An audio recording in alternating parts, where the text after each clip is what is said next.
I want to ask you something raw, something you might not even admit to yourself. How often do you feel like your focus is slipping?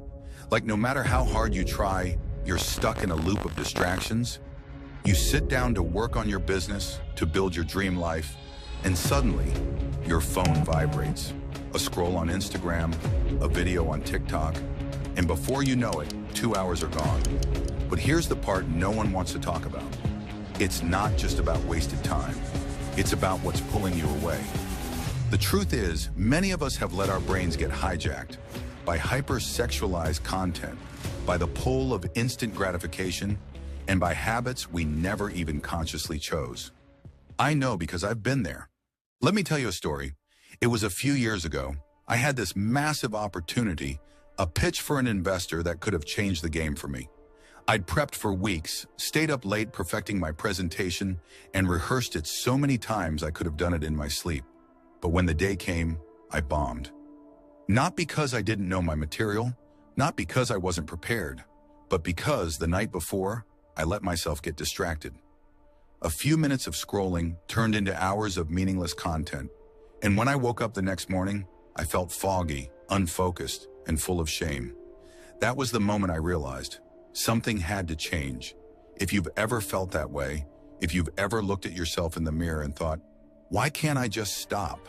Then stick with me, because today I'm going to show you exactly how I turned it all around. First, let's take a step back. Let's talk about why this is happening to so many of us. We're living in a world our brains weren't built for. Think about this. Just 100 years ago, people had to actively seek out information, images, and experiences. But today, we're surrounded by a constant flood of hypersexualized media. From Instagram to TV ads to the movies we watch, everything is designed to trigger one thing: dopamine. That's the chemical in your brain that makes you feel good when you experience pleasure.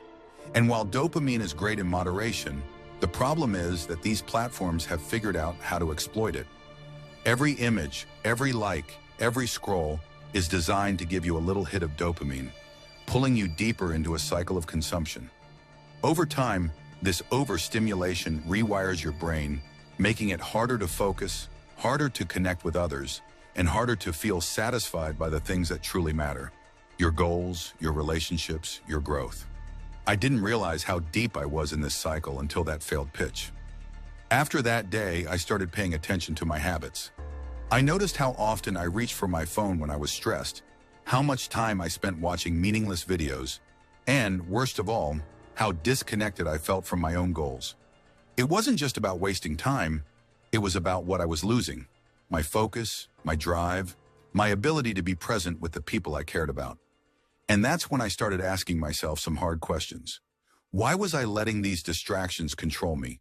Why was I giving my time and my brain away to things that didn't serve me? And most importantly, how could I take it all back?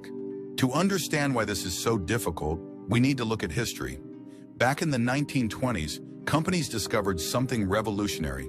They could sell more products by appealing to emotions, especially desire. This was the birth of modern advertising.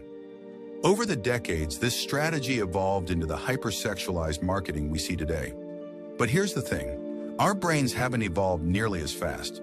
We're still wired like our ancestors, who lived in a world of scarcity and survival. That means we're naturally drawn to anything that feels pleasurable or exciting. In the past, that might have been a rare piece of food or the chance to build a meaningful connection.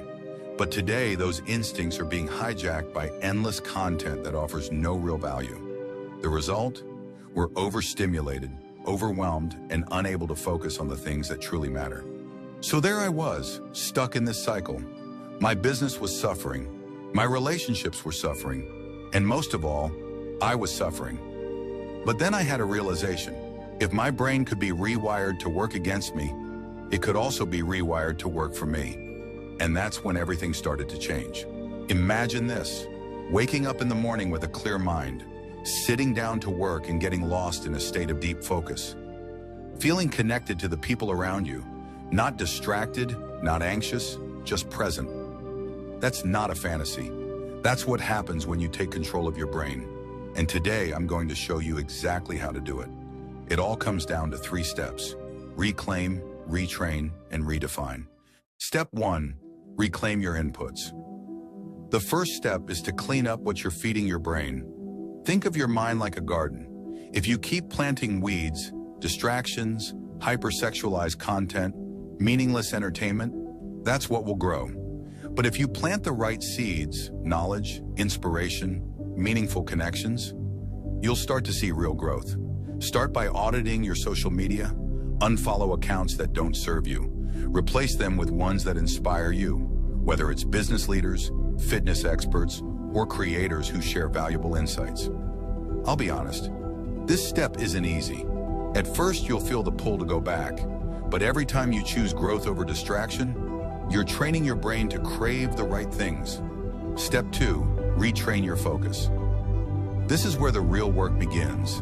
One of the most powerful tools I've discovered is meditation. Now I know what you're thinking. Meditation isn't for me. I used to think the same thing. But meditation isn't about sitting in silence for hours. It's about training your brain to focus, to pause before reacting, to regain control. Start small, just 5 minutes a day.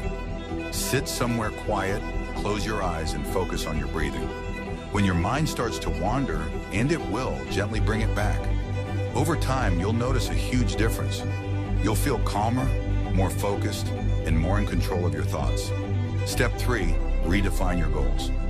Finally, you need to anchor yourself in something bigger. Ask yourself, what are you working toward? What's your why? For me, it was building a business that would give me freedom and fulfillment. For you, it might be something different. Whatever it is, write it down. Keep it visible. And when temptation strikes, when you feel the pull of distraction, look at that goal and remind yourself of what's at stake. Because here's the truth. Every time you say no to a distraction, you're saying yes to your future. 6 months after I started this journey, my life looked completely different. I was more focused than I'd ever been. My business was thriving. My relationships were deeper and more meaningful. But the best part? I felt free.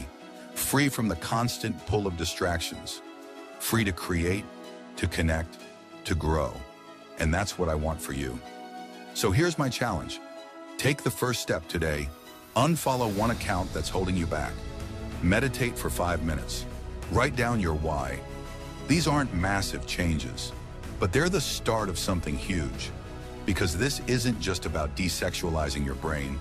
It's about reclaiming your life, your focus, your potential, your future. Your brain is your greatest asset. Protect it, nurture it, reclaim it.